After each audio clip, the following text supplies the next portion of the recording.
Hello and welcome to a box.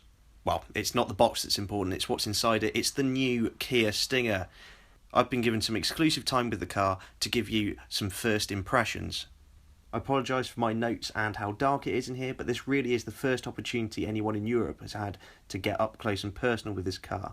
I have here for you some more details on the car and sort of a static review, the touchy-feely bits that we can get to grips with before we drive the car later this year. So, first up, I suppose, is that styling, that gorgeous, curvaceous styling that has really captured the attention of everybody. Intricacies of the car, the curves, the way the LED lighting works and morphs its way around the shapes. I think there's no denying that Kia have played an absolute blinder here and produced a car that's considerably more handsome than a lot of its competitors. But beauty is only skin deep, and beneath the bonnet we have three engine options, one of which has had a lot more detail added to it today. So that engine that I mentioned there is the 2.2 litre diesel engine, which most of Europe will see, and that produces 197 brake horsepower and 440 newton meters of torque. Now you have to forgive my notes because again this is a very early opportunity to talk to you from within the car, and we have to sort of work around everybody else. So yes, 440 newton meters of torque means that this car is going to have plenty of shove, and it's also that 2.2 diesel that's expected to be the biggest seller. Now for those petrol lovers, there is a 251 brake horsepower, 353 newton meter of torque engine available, which is set to be a pretty fruity one, but top of the range, king of the hill, 3.3 litre twin turbocharged V6, that's the one that's grabbing all the headlines, because this car that we're in at the moment is said model, 365 brake horsepower and an epic 510 newton meters of torque. Now they say that's enough to get this car from 0 to 62 miles an hour in just 5.4 seconds. No Kia before has ever gone this quickly, and I don't think a lot of people expected a Kia to go this quickly. That is how much of a statement this car is making.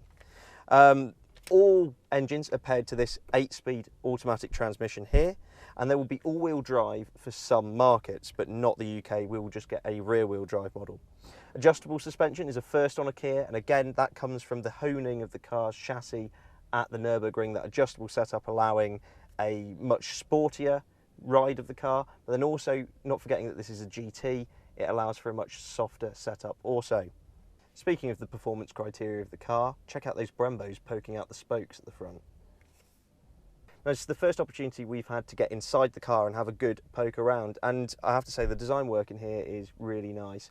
The minimalistic dashboard here, a lot of the buttons have been moved up into this 8-inch touchscreen. Interestingly, has something called haptic feedback, which means when you touch it, it'll sort of buzz and vibrate, and it means that you don't have to take your eyes off the road to start pushing buttons on the screen, which I think is a really good feature.